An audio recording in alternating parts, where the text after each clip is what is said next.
Oi, tudo bem com você? Espero que sim. Eu sou Gisele Alexandre e esse é o Manda Notícias, um podcast que leva informação de qualidade e promove a cultura periférica na Zona Sul de São Paulo.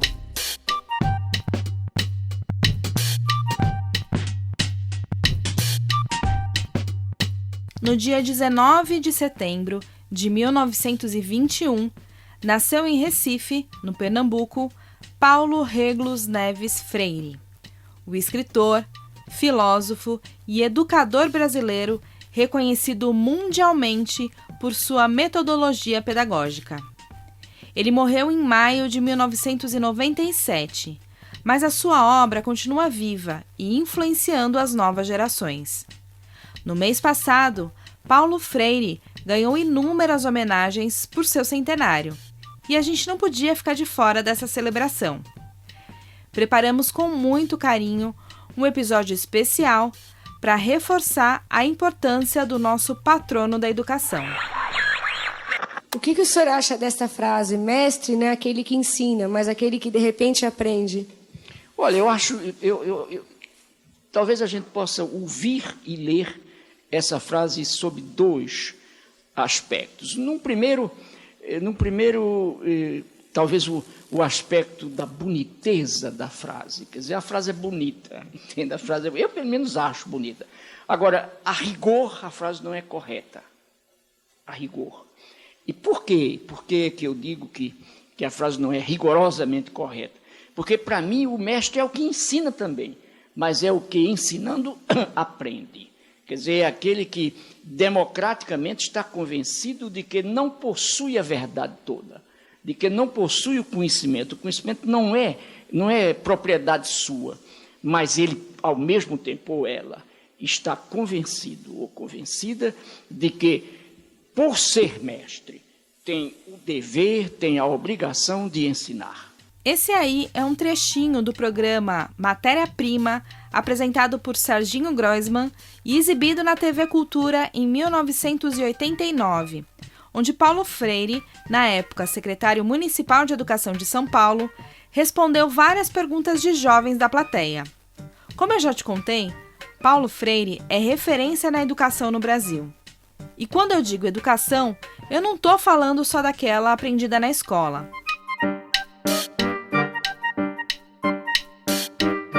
Eu convidei a Alânia Cerqueira, uma parceira querida, para me ajudar a contar a importância do Paulo Freire dentro e fora da sala de aula, principalmente quando a gente fala da periferia.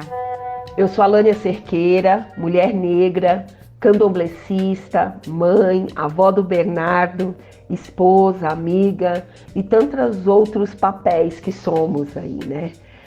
Atualmente eu moro no Embu das Artes e tenho uma atuação comunitária no Jardim São Luís, extremo sul de São Paulo, lugar onde eu cresci.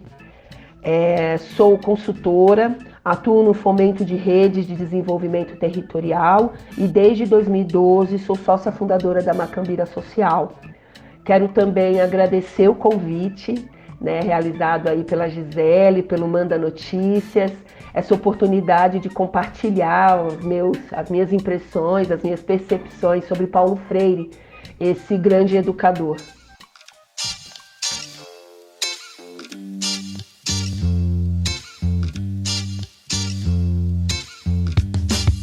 Paulo Freire é um educador brasileiro, nordestino, que teve atuação e reconhecimento internacional e tem como princípio ensinar a ler o mundo. Isso é poético, né? Mas não é só poético, não. É forte, é influenciador. Essa palavra da moda aí. Ler o mundo é muito importante no que diz respeito ao despertar da consciência crítica. E quando eu falo de consciência crítica, esse olhar o seu entorno, tem a ver com questionar, buscar os porquês das coisas, buscar outros jeitos de fazer. Tem a ver com ousadia. E, de novo, quando eu falo de consciência crítica em territórios periféricos, que é de onde eu falo, eu estou falando de perguntar, de buscar o porquê diante das ausências, das violências, das injustiças impostas cotidianamente a grande parte da população, que são mulheres, crianças, jovens, pessoas negras e pobres. Se a gente tem como princípio saber o porquê das coisas que nos violentam e a necessidade de mudá-las, se torna fundamental a luta por uma educação que proporcione isso, que se torna urgente uma educação popular, ampla e acessível. É importante fundar espaços educativos, e eu não estou falando só de escolas, não. Eu estou falando de ruas, praças, espaços religiosos, botecos, esses lugares que permitem encontro e possibilidades. Simples assim. Falar de educação popular é nutrir uma educação que gere uma sociedade crítica e criativa, justa e igualitária. E isso também é democratizar. E é por isso a importância das ideias de Paulo Freire. Perfeito, Alânia. É isso mesmo. Paulo Freire deixou pra gente um legado importantíssimo de que a educação pode ser feita em qualquer lugar e a partir de diferentes contextos. A educação popular de Paulo Freire permite que todas e todos sejam educadores e educandos. Conta pra nós, na sua opinião, por que a metodologia freiriana foi e continua sendo tão fundamental para nós, sujeitos periféricos. O jeito de fazer periférico já é um jeito do junto, né? Já é um jeito do com as outras, da colaboração, do solidário, do atrevimento, da possibilidade de articular os saberes e fazeres. E esses saberes aí, isso pode ser científico, político, cultural, social, afetivo. E isso culmina em novas estratégias de transformação, de mudança com as especificidades locais. Isso se iguala às metodologias freirianas, o jeito de fazer freiriano que gera conhecimento e prática. Alânia, você circula bastante aqui na Zona Sul e conhece muitos projetos sociais do nosso território. Você pode contar pra gente como e por que a educação popular influencia tanto as ações e as práticas das organizações sociais e como a macambira sociocultural se relaciona com as experiências de Paulo Freire? As organizações sociais, ao meu ver, são espaços que provocam o entendimento, a indignação, o choque e a visão da condição desse indivíduo diante das diversas ausências e desigualdades que eles sofrem. E isso em doses concentradas de dados e resgate das vivências. Tudo isso com intencionalidade, sabe? Em 2011, eu conheci a RECID, a Rede de Educação Cidadã, uma rede de educadores populares em todo o território nacional. Eu já tinha realizado várias articulações sociais, produções culturais aqui na Quebrada. Inclusive, no começo dos anos 2000, eu fui alfabetizadora de jovens e adultos na Casa Popular de Cultura do Mboi-Mirim. Mas foi na RECID que eu descobri que também era educadora popular. Isso foi muito rico na construção da minha identidade e da minha trajetória profissional. Eu tinha um jeito de fazer, eu tinha um onde fazer e tinha com quem fazer. A partir daí, o que era espontâneo se tornou intencional. E os projetos, as formações, as relações de parcerias sempre tinham como base a denúncia da desumanização e o anúncio das estruturas humanizadoras. Eu tenho orgulho de dizer que faço os corre junto com Capulanas, Umojá, Casa Popular de Cultura do Mboi-Mirim, Bloco do Beco, Casa de Cultura e Educação do Jardim São Luís, CEDEP, CEAL, Agência Solano Trindade, União Popular de Mulheres, Fundação Julita, Santos Mártires, a Banca, Aldeia do Futuro, as escolas públicas, Cinebeco, Cieja, Empreende Aí, Rede São Luís, o Atuação Perifaçu, Ação Educativa, Cooperifa, Ilê Axé de Ançã, Ed Santos, Sacolão das Artes, né? São tantos nomes de lutas e belezas desse território, né? Desse território que a gente enterra as ausências, as violências, as dores, os silenciamentos, mas colhe diálogos, reconhecimentos, esperanças, gerações, prosperidades e caminhos. Colhe muito axé. Nossa, eu tô toda arrepiada. É assim que a macambira se relaciona com Paulo Freire, né? Fazendo em rede, de maneira comunitária, colaborativa e transformadora. Que maravilhosa! É isso. A educação de Paulo Freire está em todos os espaços que a Alana citou e muito mais. A metodologia freiriana é capaz de alcançar qualquer pessoa em qualquer contexto, porque ela se baseia na vivência individual de cada um.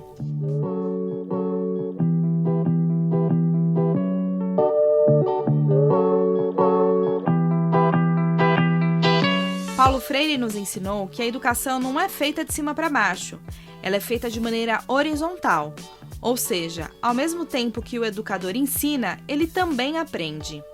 Esse jeito de promover a educação, tendo como prioridade o indivíduo, fez com que Paulo Freire ganhasse muitos prêmios dentro e fora do país. Mas é claro que durante a sua trajetória, ele também se deparou com muitos desafios, e provavelmente o mais duro deles tenha sido a ditadura militar, que durou no Brasil de 1964 até 1985. Eu imagino a curiosidade de muitos e muitas de vocês aqui, quando se põe diante de mim e ouviram falar de mim, como eu até fiquei muito contente agora com essas respostas que eu ouvi na rua. Quer dizer, eu confesso que ultrapassaram até a minha expectativa. Talvez seja até um pouco de humildade minha, eu não esperava ser tão conhecido e bem, quanto agora as respostas revelaram. Mas eu acho que muitos de vocês devem ficar curiosos com relação a, por exemplo, o que aconteceu em 64 com um cara que, porque estava preocupadíssimo em desenvolver um plano, um programa de alfabetização de adultos para o país, e foi preso por causa disso. Quer dizer, eu realmente me lembro de que quando eu fui para o exílio e comecei a discutir na América Latina, discutir na Europa, nos Estados Unidos, as razões do meu exílio, as razões por que eu fui preso, fui expulso da universidade, e os caras não podiam entender, não podiam compreender. Evidentemente, eu fui preso, eu fui exilado por causa da ditadura, quer dizer, a ditadura militar de 64, considerou, e não só considerou, mas disse por escrito, publicou, que eu era um perigoso subversivo internacional, um inimigo do povo brasileiro e um inimigo de Deus. Quer dizer, ainda arranjaram essa carga para mim de ser inimigo de Deus. E, puxa, eu acho que a ditadura estragou esse país da gente durante muito tempo e continua estragando hoje. Quer dizer, evidentemente que a ditadura militar não inaugurou no Brasil o autoritarismo. Quer dizer, o autoritarismo está entranhado na natureza mesma da nossa sociedade.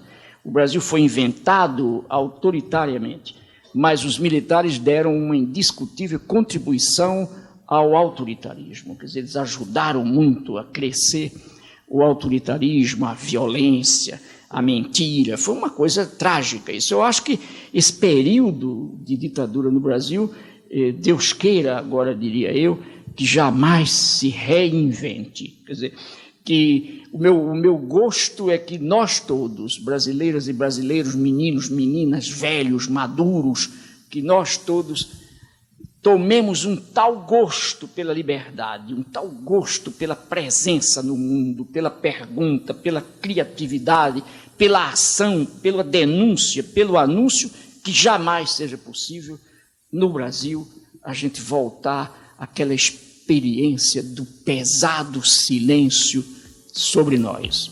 Paulo Freire vive em mim, na minha maneira de educar o meu filho e na maneira que eu atuo no meu trabalho como educomunicadora e jornalista. O episódio de hoje acaba por aqui, mas a gente volta a falar sobre as práticas do patrono da educação até o final dessa temporada. Aguarde!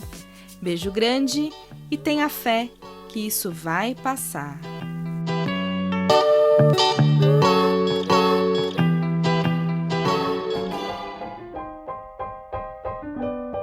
Agora você também pode contribuir com o nosso jornalismo. É só acessar www.apoia.c/mandanotícias para se tornar um apoiador do nosso trabalho. O Manda Notícias tem produção de Marcos Vinícius Augusto, roteiro e apresentação de Gisele Alexandre, designer gráfico e edição de áudio de Miller Silva. A realização deste episódio tem o apoio da Fundação ABH e do Atuação Perifasul. Você pode conferir os episódios anteriores do Manda Notícias nas principais plataformas digitais de áudio ou nas redes sociais, Facebook, Instagram e YouTube. E você também pode receber esse conteúdo diretamente no seu WhatsApp.